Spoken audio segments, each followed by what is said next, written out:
आज का दिन इतिहास में बहुत महत्वपूर्ण है। 25 दिसंबर बड़ा दिन के रूप में मनाया जाता है, क्रिसमस डे के रूप में मनाया जाता है, जीसस का जन्म उत्सव मनाया जाता है। लेकिन मुझे कई चीज़ों का बहुत दुख भी अनुभव होता है कि हमारे जो लोग हैं, हमारा जो सनातन धर्म है, इससे दूर होते जा रहे हैं। दूसरी परंपराओं को हम पकड़ते जा रहे हैं, हम अपने इतिहास को भूल गए हैं। ये वही दिन है, ये उसी समय का दिन है। अगर केवल जीसस के जन्मदिन के रूप में मनाया जाए, जन्म उत्सव के रूप में मनाया जाए, तो हमारे सनातन इतिहास के साथ, सनातन धर्म के साथ बिल्कुल ही अन्याय होगा। क्योंकि ये आज से नहीं चला रहा है, ये शुरुआत से ही चला रहा है। जब से सूर्य की उत्पत्ति हुई तब से, कितना पुरातन है ये दिन, जब सूर्य उत्पन्न हुए थे। सूर्य दो समय, उत्तरायण और दक्षिणायन, दो अयन में सूर्य चलता है, गति करता है। ये जो आज का दिन है, इसी दिन सूर्य भगवान, सूर्य देव, क्योंकि भगवान इसलिए क्योंकि ये इतना प्रकाशमान है, जो साक्षात दिखाई देता है, साक्षात सब कुछ प्रकृति में इसके बिना सूना हो जाता है। इस कारण से जब ये उत्तरायण में प्रवेश करता है, तब इस दिन की शुरुआत होती है। और इसी कारण से इस दिन को बड़ा दिन माना जाता है। ये हमारा इतिहास है। इतिहास में उदाहरण भी है, स्कंद पुराण के अंदर भी, मत्स्य पुराण के अंदर भी इन का जिक्र हुआ है। लेकिन महाभारत के अंदर भी एक व्याख्यान आता है भीष्म का, जो तीरों की सैया के ऊपर लेटे हुए थे, जिसके पूरे शरीर को छलनी छलनी कर दिया गया था, फिर भी अपने प्राण छोड़ने के लिए उत्तरायण का इंतजार कर रहे थे। कितना श्रेष्ठ ये दिन होगा, कितना पवित्र ये दिन होगा कि उत्तरायण का इंतजार था कि कब सूर्य उत्तरायण के अंदर प्रवेश करे और मैं अपने प्राणों को छोड़ दूं। कितना दर्दनाक शरीर, कितना दर्द झेल रहे थे वो, क्योंकि एक एक शरीर के हिस्से को बाणों से छलनी कर दिया गया था। कोई भी हिस्सा ऐसा नहीं बचा हुआ था, लेकिन इच्छा मृत्यु के वरदान के कारण उन्होंने अपने शरीर को रोक करके रखा था। ये बहुत बड़ी बात है। लेकिन हम इस चीज को छोड़ करके जिसके पीछे भाग लिए। आप शायद ये नहीं जानते कि जीसस का जन्म अक्टूबर के आसपास हुआ था, 25 दिसंबर को नहीं हुआ था। ये जीसस का जन्म अक्टूबर माह में हुआ था उस समय। लेकिन धीरे धीरे उन्होंने खोज की, धर्म बहुत फैल चुका था, ईसाई धर्म बढ़ता चला गया और एक रोम का जो सम्राट था ईसाई धर्म को मानने वाला हुआ। उन्होंने ये घोषणा करवा दी कि जीसस का जन्म 25 दिसंबर को मनाया जाएगा। इस कारण से सब लोग 25 दिसंबर को उसका जन्म मनाने लगे, उसका जन्म उत्सव मनाने लगे, क्रिसमस के साथ जुड़ गए। क्रिसमस ट्री बना दिए जाते हैं, चेरी का वृक्ष, क्रिसमस का वृक्ष, उसको लाइटों से सजा दिया जाता है। लेकिन हमारे जीवन में अंधेरा छाया रहता है, चारों तरफ अंधकार छाया रहता है। कहते हैं जीसस का जन्म जंगल में हुआ था, जंगली जानवरों के बीच हुआ था। इस धरा के ऊपर जब वो आए थे, अस्तबल में आए थे, घोड़ों के बीच आए थे। इसी प्रकार से मान्यताएं जुड़ी हुई हैं। लेकिन उनको सन ऑफ गॉड भी कहा जाता है। लेकिन आप ये नहीं जानते कि हम जब जितने भी व्यक्ति पैदा हुए हैं, सब के सब जंगल में ही पैदा हुए हैं। आप संसार के ऊपर नजर मार करके देखिए, कितनी हत्याएं हो रही हैं, कितनी घटनाएं घट रही हैं, एक दूसरे के शत्रु बन गए हैं, एक दूसरे से वैर भाव चल रहा है, कोई किसी को देखना नहीं चाहता, कोई किसी की मानना नहीं चाहता, अपराध का ग्राफ दिन प्रतिदिन बढ़ता जा रहा है। तो क्या ये जंगल नहीं है? ये बिल्कुल जंगल है और जंगल के सिवा कुछ भी नहीं है।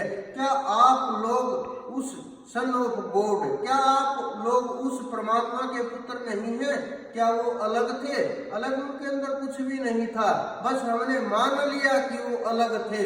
अगर आप लोग जाग गए, आप लोग अगर अपने को खोज लोगे, आप लोगों ने अपने को पा लिया, अपना एहसास कर लिया, आत्मज्ञान हो गया, तो आपको भी अनुभव हो जाएगा कि आप भी उसी परमात्मा के पुत्र हो। सारा संसार उस परमात्मा का पुत्र है। इस संसार में सब कुछ उस परमात्मा से ही चलता है। बीज रूप में वो परमात्मा विद्यमान है, आत्मा के रूप में वो परमात्मा विद्यमान है। परमात्मा के सिवाय संसार के अंदर कुछ भी नहीं है। जब आप अपने को अनुभव करोगे तभी तो अनुभव होगा।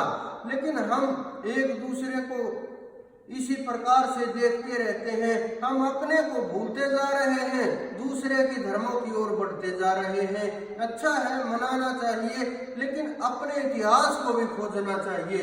हमें ये भी जानना चाहिए कि ये पहले हमारा धर्म शुरू हुआ था, हमारे उत्सव मनाए जाते थे, ये इनके उत्सव मनाए जाते थे।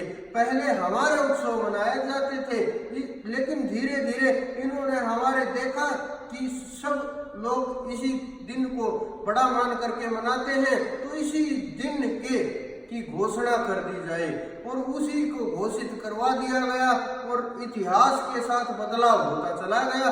कब अक्टूबर में जन्म हुआ, कब मनाया जाने लगा? 336 ईस्वी पूर्व के आसपास ही ये जन्म मनाया जाने लगा। फिर धीरे धीरे शुरुआत हुई, आगे बढ़ते चले गए, एक के बाद एक सांता क्लॉज, संत निकोलस के नाम से जब शुरुआत हुई, उन्होंने वो एक सेठ थे, एक अमीर आदमी थे, लेकिन हृदय बड़ा कोमल था, जिससे लगभग 280 वर्ष पूर्व वो हुए। उन्होंने इसकी शुरुआत की, एक दूसरे की मदद की शुरुआत की, एक दूसरे की सहायता की शुरुआत की। और सहायता भी किस प्रकार की सहायता की शुरुआत की कि अपना नाम भी नहीं हो और एक दूसरे की मदद भी हो जाए। क्योंकि कुछ लोग केवल नाम के लिए एक दूसरे की मदद करते हैं कि मेरा नाम हो जाए, ये मदद कर दूंगा, मेरा उस पत्थर पर नाम लिखा दिया जाए, वहां कमरा बनवा दूंगा, वहां पर ये किया जाए, ये हो जाएगा। लेकिन हमारी जो परंपराएं हैं, इस दिन गंगा स्नान का भी महत्व माना जाता है। उत्तरायण का अर्थ केवल उत्तरायण नहीं है, गंगा का अर्थ केवल गंगा नहीं है। उत्तरायण का अर्थ ऊपर की ओर उठना है, उत्तर की ओर बढ़ना है। क्योंकि जो नीचे का स्थान है, आध्यात्म में उसको दक्षिण का स्थान माना जाता है, ऊपर की ओर उठने को उत्तर का स्थान माना जाता है। और जो गंगा का खेल है, ज्ञान को गंगा कहा गया है। गंगा कोई जल नहीं है, गंगा कोई नदी नहीं है, ज्ञान को गंगा कहा गया है। इस दिन को बड़ा पवित्र माना गया है। जब हम ज्ञान की ओर बढ़ते हैं, समाधि की ओर बढ़ते हैं, ध्यान की ओर बढ़ते हैं, इस कारण से इसका तालमेल बनाया गया। लेकिन हमारे एक एक त्योहार को दूसरे धर्मों के लोग छीनते जा रहे हैं।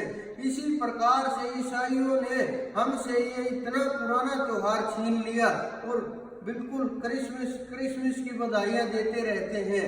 लेकिन हमारे जो लोग हैं, हमारे जो हिंदू हैं, हमारे जो सनातन धर्म को मानने वाले हैं, उन्हें ये ही नहीं पता कि हम दूसरे के धर्म को तो हर रोज बढ़ा चढ़ा करके बोल रहे हैं, एक दूसरे को क्रिसमस की बधाइयां दे रहे हैं। लेकिन हमारा जो उत्तरायण का खेल है, जो सूर्य का खेल है, जो राशियों का खेल है, उसको समझ नहीं सकते। जब तक हम उसको नहीं समझेंगे, हम एक एक चीज को अंदर से इतिहास के खोज करके नहीं लाएंगे, तब तक हम नहीं समझ सकते। और एक इस प्रकार से खेल चला हुआ है। कुछ लोग आए मेरे पास, उन्होंने कहा कि हमने ईसाई धर्म स्वीकार कर लिया है। मैं देख रहा था, मैंने देखते ही बोला कि कुछ पैसे के लिए, कुछ नौकरी के लालच के लिए, कुछ छोटे से लोभ के लिए आपने इतना बड़ा कदम उठा दिया। तो ईसाई संस्थाएं इतनी फैल रही हैं, किसी प्रकार से भी तोड़ा जाए, किसी प्रकार से भी खरीदा जाए, किसी प्रकार से भी लोभ के वशीभूत, किसी प्रकार से भी लालच दिया जाए, लेकिन एक व्यक्ति को तोड़ते हुए वो अपने धर्म का प्रचार कर रहे हैं, अपने धर्म को आगे बढ़ा रहे हैं और इसी प्रकार से फैला रहे हैं, क्योंकि ये सब कुछ साजिश के तहत हो रहा है। लेकिन जो ये हमारा हिंदू धर्म है, ये बिल्कुल नीचे के स्तर में समझा जाने लगा और प्रत्येक धर्म धीरे धीरे ऊपर उठ रहा है। हमारे धर्म को मानने वाले कम हो रहे हैं। क्यों? क्योंकि हम अपने धर्म के ऊपर भी स्वाभिमान नहीं करते। अभिमान की नहीं कह रहा मैं, स्वाभिमान की कह रहा हूँ। हम अपने धर्म को ही नहीं जानना चाहते, हम अपने धर्म को कमजोर मानते हैं, हम अपने धर्म को श्रेष्ठ नहीं मानते, हम अपने धर्म से दूर होते जा रहे हैं, हम अपने धर्म को समझ नहीं रहे हैं, हम हिंदुत्व की ताकत को नहीं समझ रहे, हम अपने वेदों की ताकत को नहीं समझ रहे। हमें अपने वेदों के ऊपर गर्व होना चाहिए, हमें अपने वेदों के ऊपर एहसास होना चाहिए कि सब देशों के लोग इनसे खोज कर रहे हैं, लेकिन हम अपने वेदों को छोड़ करके भाग रहे हैं। वेदों की पद्धति भूली जा रही है, वेदों से सब लोग दूर जाते जा रहे हैं। लेकिन लोग कहाँ से खोज करके लाए? जितने भी धर्म पैदा हुए, जितने भी धर्मों का विकास हुआ, जितने भी सिस्टम चला, सब हमारे वेदों से ही निकल करके आया है। आप सार देख लीजिएगा, सब हमारी गीता से ही निकल करके आया है। लेकिन हम ये नहीं जानते कि ये क्या हो रहा है, कैसे माइंड वॉश किए जा रहे हैं हमारे, किस प्रकार से इस हमारे हिंदू धर्म को गुण की भांति बिल्कुल पीस करके, बिल्कुल थोथा करके, अंदर से बिल्कुल खोखला करके इसी प्रकार से तोड़ा और मरोड़ा जा रहा है। लेकिन जब आप लोग मजबूत होंगे, आपके अंदर वो ताकत पैदा होगी, जब आपको वेदों का पता चलेगा, ये शक्तियां कुछ भी नहीं है जो और धर्म के लोग दिखा रहे हैं, ये तो मात्र दिखावा है। लेकिन आपके धर्म के अंदर, आपके वेदों के अंदर असली ताकत छुपी हुई है, सब रहस्य छुपे हुए हैं। तो आप लोग अपनी ताकत को, वेदों की ताकत को क्यों नहीं खोज लेते? तो अब आप अपने चारों तरफ नजर दौड़ाइए, देखिए कहीं कोई आपके चारों तरफ भी इसी प्रकार से तो नहीं लगा हुआ, कहीं हमारे कोई हिंदू भाई को तोड़ करके ईसाई ने बना दिया जाए। तो आप नजर रखिए, क्योंकि ये जरूरी है। अपना परिवार जितना बढ़ता चला जाएगा, उतना ही हमारी स्थिति मजबूत होती चली जाएगी, इतना ही हम चारों तरफ आगे बढ़ते चले जाएंगे। लेकिन अगर हमारा हिंदुत्व, हमारा सनातन धर्म अगर इसी प्रकार से जर्जर और कमजोर होगा, तो एक दिन आप लोग मिटा दिए जाओगे। मेरा आपसे यही अनुरोध है कि आप जितना हो सके आप वेदों की ओर अग्रसर होइए, अपने पुरातन की खोज कीजिए, अपने पुराणों को देखिए, अपने शास्त्रों को देखिए।